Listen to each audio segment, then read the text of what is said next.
বন্ধুসকল বহুতে PMYৰ ঘৰ নোপোৱাৰ অভিযোগ কৰিছে বহুতে মোৰ ভিডিঅ'ৰ তলত মন্তব্যৰ যোগেদি অভিযোগ কৰিছে যে তেওঁলোকে ঘৰ পোৱা নাই তেওঁলোকৰ পঞ্চায়তে নাম কাটি দিছে জিঅ'টেক কৰাৰ পিছতো নাম কাটি দিছে 2018 চনৰ তালিকাত নাম আছিল কাটি দিছে কোনোবাই আকৌ কৈছে 2011 চনৰ তালিকাৰ পৰা নাম কাটি দিছে বহুতে নিজৰ ঘৰ ভঙা ঘৰৰ ফটো দিছে দি কৈছে তেওঁলোকৰ জিঅ'টেক কৰা হোৱাই নাই বহুতে বহুতো ধৰণৰ অভিযোগ দিছে মোৰ ভিডিঅ'ৰ তলত মন্তব্যৰ জৰিয়তে আৰু বহুতে নিজৰ ঘৰ নাই একেবাৰে দুখীয়া আৰু তেওঁলোকে কৈছে যে আমাৰ গাঁৱত অকল ধনী মানুহে ঘৰ পায় আৰু দুখীয়া মানুহে নাপায় ভঙা চিঙা ঘৰত থকা মানুহে ঘৰ নাপায় ধনী মানুহে পায়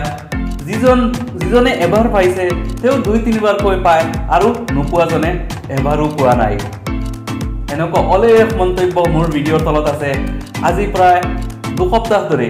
মোৰ ভিডিঅ'ত বিভিন্নজনে গোটেই অসমৰ পৰা বিভিন্নজনে বিভিন্ন ধৰণৰ মন্তব্য দি আহিছে আৰু এই মন্তব্যবিলাক দেখি মোৰ বহুতো দুখ লাগিছে হয় দুখ লগাৰে কথা আমাৰ মানুহ অসমৰ মানুহ ইমান দুখীয়া আৰু এই দুখীয়াসকলৰ বাবে কোনো নাই সকলোৱে নিজৰ দুখ ক'বলৈ জেগা বিচাৰি পোৱা নাই যে তেওঁলোকক ঘৰ কিয় দিয়া হোৱা নাই কিয় তেওঁলোকৰ নাম কাটা হ'ল কেৱল দুখীয়া হোৱাৰ কাৰণে নেকি বহুতে কৈছে মেম্বাৰে টকা বিচাৰে কোনোবাই কৈছে পঞ্চায়তৰ সভাপতিয়ে টকা বিচাৰে কোনোবাই কৈছে GPCয়ে টকা বিচাৰে কোনোবাই কৈছে সেক্ৰেটাৰীয়ে টকা বিচাৰে দুখীয়া মানুহ টকা দিব পৰা নাই কাৰণে তেওঁলোকৰ ঘৰখন কাটি দিছে বা তেওঁলোকক ঘৰৰ তালিকাত অন্তৰ্ভুক্ত কৰা নাই বন্ধুসকল আপোনালোকক জনাব বিচাৰিছে 2011 চনৰ যিখন তালিকা হৈছিল সেইখন আচলতে 2011 চনৰ তালিকা নহয় 2016 চনত তালিকা হৈছিল আৰু 2011 চনত হোৱা আৰ্থসামাজিক যিটো গণনা হৈছিল সেই গণনাত যিসকল অতিকৈ দুখীয়া তেওঁলোকৰ নাম অন্তৰ্ভুক্ত হ'ব লাগিছিল কিন্তু গণনাৰ সময়ত দেখা গৈছিল যে বহুতো ধনী মানুহকো দুখীয়া তালিকাত অন্তৰ্ভুক্ত কৰা হৈছে আৰু দুখীয়াক অলপ ধনী তালিকাত দিয়া হৈছে সেইটোৰ কাৰণত 2016 চনত যেতিয়া এই 2011 চনৰ আৰ্থসামাজিক গণনাৰ ওপৰত বেছ কৰি যিখন তালিকা বনোৱা হৈছিল সেই তালিকাত কিছুমান ধনী মানুহ সোমাই গৈছে আৰু দুখীয়া মানুহ ভাগ কৰিছে সেইটো ক্ষেত্ৰত অৱশ্যে পঞ্চায়তৰ কোনো হাত নাই কিন্তু 2018 চনত যিটো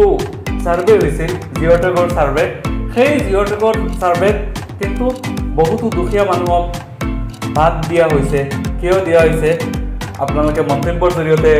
আমাক আগতেও জনাইছে হয়তো জিঅ'টেক কৰিবলৈ অহা মানুহজনক টকা দিয়া হোৱা নাই বা চিনাকি নাই তেনেকুৱা কিবা কাৰণত হ'ব আপোনালোকে বহুতে মন্তব্যৰ জৰিয়তে জনাইছে আপোনালোকক আজি দেখুৱাম আমাৰ মাননীয় মুখ্যমন্ত্ৰী ডাঙৰীয়ালৈ আপোনালোকে কেনেকৈ অভিযোগ প্ৰেৰণ কৰিব আপোনালোকে যে এইবিলাক মোৰ ভিডিঅ'ৰ তলত যে অভিযোগবিলাক দিছে সেই অভিযোগবিলাক মাননীয় মুখ্যমন্ত্ৰী ডাঙৰীয়াই হয়তো চাবলৈ সময় পোৱা নাই বা তেওঁ নেচায় তাৰ বাবে আপোনালোকে কি কৰিব লাগিব এয়া চাওক গুগলত গৈ মই লিখিছোঁ আসাম CM ইমেইল ID এয়া চাওক তলত আহিছে অনাৰেবল CM অফ আসাম আৰু এয়া চাওক তেওঁৰ ৰাইট টু CM বুলি আহিছে চিফ মিনিষ্টাৰ অফ আসাম তেওঁৰ অফিচৰ CM অফিচৰ টেলিফোন নম্বৰো দিয়া আছে ফেক্স নম্বৰো দিয়া আছে আৰু ইমেইল এড্ৰেছ দিয়া আছে cm@assam.gov.in এতিয়া মই ইয়াত ক্লিক কৰিম ক্লিক কৰিলে কি আহে এয়া চাওক ৰাইট টু CMৰ লগত যোগাযোগ কৰিবলৈ হ'লে এয়া তেওঁৰ অফিচৰ টেলিফোন নম্বৰ দিয়া আছে এইটো নাজানো মই আজিলৈকে CM ছাৰক কল কৰি পোৱা নাই বা তেওঁৰ অফিচে কোনে ৰিচিভ কৰে নাজানো ফেক্স নম্বৰ দিয়া আছে ফেক্স যোগেও আপোনালোকৰ অভিযোগ পঠিয়াব পাৰে এতিয়া ফেক্সৰ সুবিধাটো সকলো ঠাইতে নাই বৰ্তমান লাষ্ট অপশ্যন আছে CM মেইলাছ আপুনি ইমেইল যোগে আপুনি যদি ইমেইল ব্যৱহাৰ কৰিব পাৰে আচলতে এণ্ড্ৰইড মোবাইলৰ প্ৰত্যেকৰে মোবাইলত ইমেইল আছে এড কৰা আছে আৰু সেই তাৰ পৰা আপোনালোকে আপোনাৰ অভিযোগখিনি যিখিনি আপোনালোকে মোৰ ভিডিঅ'ৰ তলত লিখিছে সেই অভিযোগখিনি লিখি দিব পাৰে এই ইমেইল এড্ৰেছত আপোনালোকে আপোনাৰ অভিযোগখিনি পঠিয়াব পাৰিব আপোনালোকে আপোনাৰ ঘৰৰ ভিডিঅ' ৰেকৰ্ড কৰি পঠিয়াব পাৰিব ঘৰৰ ফটো পঠিয়াব পাৰিব আৰু বিতংকৈ আপুনি অসমীয়াত লিখি আমাৰ অসমৰ মাননীয় মুখ্যমন্ত্ৰী ডাঙৰীয়াৰ ইমেইলত পঠিয়ালে তেওঁলোকে নিশ্চয় চাব কাৰণ এইটো CM ছাৰৰ অফিচিয়েল ইমেইল হয় CM ছাৰে ডাইৰেক্ট নাচালেও কোনোবা এছিষ্টেণ্টে চাব বা চি এম ছাৰে নিজেও চাব পাৰে নাজানো, কিন্তু নিশ্চয় চাব, কোনোবাই নহয় কোনোবাই চাব। লাষ্ট কি আছে, ৰাইট টু চি এম আছে, এখন ফৰ্ম আছে, এই ফৰ্মখন ফিল আপ কৰিও আপুনি পঠিয়াব পাৰে। ইয়াত আপোনাৰ ফুল নেম দিব, ইমেইল এড্ৰেছ দিব, আপোনাৰ মোবাইল নম্বৰ দিব আৰু চুজ ফাইল, আপলোড ডকুমেণ্ট। যদি আপোনাৰ ধৰক অভিযোগৰ ডকুমেণ্ট বা আপুনি এখন আবেদন, অভিযোগ নকৰি আবেদনো দিব পাৰে যে মহোদয় মোৰ ঘৰ নাই, এয়া চাওক ঘৰৰ অৱস্থা, অনুগ্ৰহ কৰি মোক ঘৰৰ লিষ্টত নাম সোমাওক। যিহেতু পঞ্চায়তৰ বিষয়াসকলে বা প্ৰতিনিধিসকলে আমাৰ নামটো অন্তৰ্ভুক্ত কৰা নাই, আপুনি এইটো দিব পাৰে। আৰু ইয়াত আপোনাৰ ঘৰৰ ফটো এটাচ কৰি লগাই দিব পাৰিব। ইয়াত কিন্তু ভিডিঅ' লগাব নোৱাৰিব আপুনি ফটো। ইয়াত লিখি পেলাই লেটাৰ টু চিফ মিনিষ্টাৰ, আপোনাৰ ক'বলগীয়াখিনি আবেদন হওক বা কমপ্লেইন হওক লিখি চেণ্ড মেছেজত ক্লিক দিলেই সেইখন আমাৰ মাননীয় মুখ্যমন্ত্ৰী মহোদয়ৰ অফিচত যাব। আৰু নিশ্চয় আগতে কোৱাৰ নিচিনা কোনোবা বিষয়া চাব বা চি এম ছাৰে নিজেও চাব পাৰে। ৰাইজসকল, আপোনালোকে আজিৰ ভিডিঅ'ত দেখিলে কেনেকৈ আমাৰ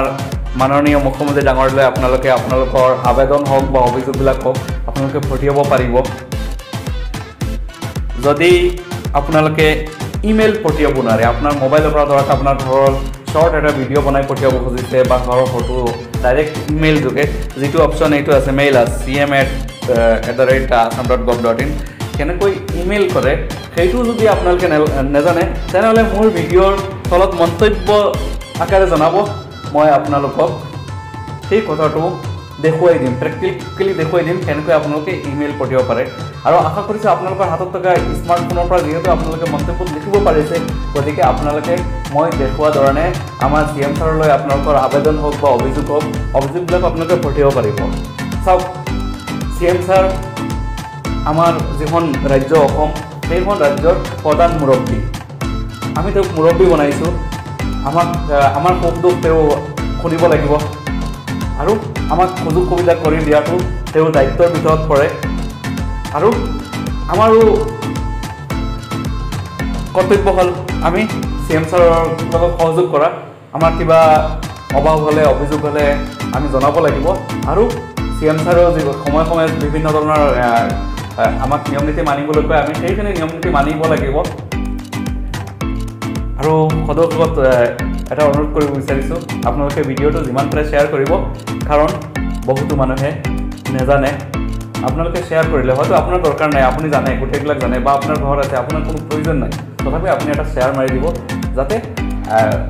যাৰ দৰকাৰ সেই মানুহজনৰ হাতত ভিডিঅ'টো পৰে। ধন্যবাদ জনালোঁ।